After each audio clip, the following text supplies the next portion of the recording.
Someone who is struggling with their swing right now because they can't move is Tiger.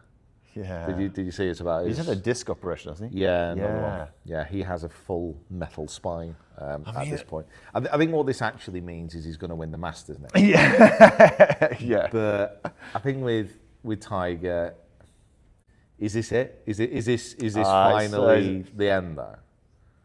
I mean, you'd say so, but I hope not. Yeah. Because look what he's done. I mean, everyone, there's so many people who've written him off, and he then goes and wins the Masters. I think one thing that guy, I think this is a really interesting one because of his body, and this is what I think people can learn from, because of his body, he's had to change his swing completely over the years. Complete change, that's it. Little bits here and there because of his body. But what Tiger knows what it takes to strike a ball. So no matter what his body's doing, he's working around all of those kind of injuries and whatever because he knows how to strike it. Yeah. It's a little bit, I use a silly analogy sometimes, like hammering a nail into a piece of wood, right? If you strap my arm behind my back and pull my elbow up here, I'd still find a way to knock that nail into that piece of wood, right? Yeah. And I think that's what, I would never write him off because he knows how to do it.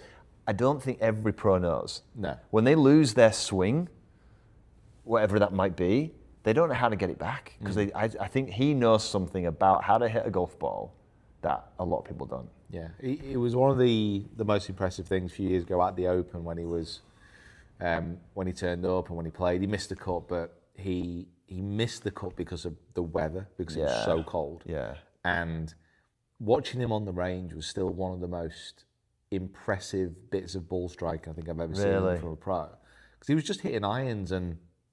Like distance-wise, it was good. It was like 175, 180 with a 7-iron, that type of thing. It was still really like pure as well. Every single ball flight that he was hitting was just like he hit 5 little draws in a row, and it was through the same window. Really? He'd switch up to a different club, and it was just so consistent. It was so pure. And then it was one of the best things I've ever seen, but also for me, big Tiger fan. Hero growing up, probably one of the saddest as well because he'd hit a few shots, but then he took a step back, and even just stepping back, you could see how uncomfortable it was. So when he was over the ball and when he was set and when he was swinging, it looked amazing. Yeah. As soon as he started to move, you could be like, oh man, he's not gonna make it round. And I think that do you think that's what he's going to struggle with more than anything else is actually just the walking. I think so. And actually just getting around a golf course. Not actually the hitting the golf balls as such, but actually just the walk. Actually physically getting around for 4 rounds of golf. And practice as well. Because I think even in the last few years, he's still regularly playing. Right. But it's all kind of car golf.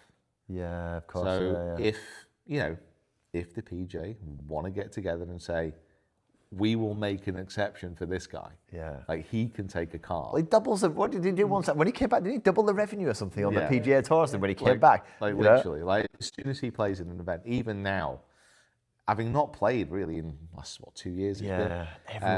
As soon as he turns up, everybody wants to watch. Yeah. Well, I mean, you were saying how excited he is to stand behind him and hit golf, watch him hit golf balls. I'd be like, I would be there. I would be that person. I was so because it was between. I was doing the live at the range stuff. So it was between. It was between doing the commentary. Did you enjoy that, by the way? Yeah, it was good. Did you? It's good. It's an interesting one doing live TV, but in what way?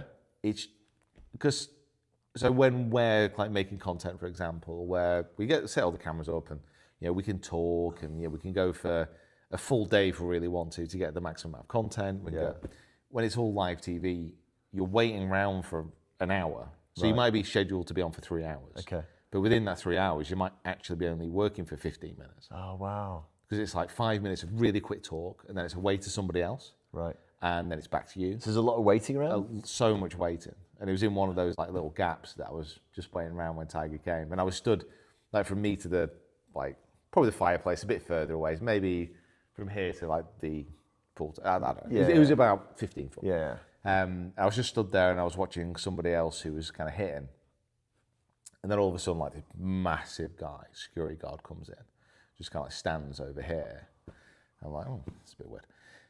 And then is that because you were stalking, get a bit closer? yeah. Because I'm just stood here, and then Tiger kind of walks in. Yeah. Kind of he sets up literally right in front of me. Right. And because I'm already there, I'm like, I am not. I'm Moving not down, that's it. moving. There's not a chance. No one. 12 white stallions Did you could not pull me away from it. Did you film anything? I filmed a little bit, Did you? yeah. Yeah. I filmed a little bit, but also I was filming a bit, and then I thought, potentially maybe for one of the first times since doing all the YouTube stuff, I just watched. Yeah, it's nice. Yeah. And it was really good. I really You were enjoyed that guy in the picture where everyone else is funny and you're just drinking your beer. Yeah, the bud guy, yeah. You're like, yeah. And I was just like, just watching. Yeah. And it's just great. And it was, because, you know, to be that close to someone who you've like admired for so long. It's like, oh my God, it was amazing. I remember when he was down. I think we had the Open Championship down at Royal St George's. I think it was 2003, and I had a practice ground pass, and I watched him warm up hitting golf balls. And I remember he had this kind of warm up where he would hit a shot with like a club. I don't know what it was, it could be a wedge. I think we did all of them, and it would just go, and it wouldn't hit it full out. It'd be like maybe 50 yards, like 2 or 3 doing that.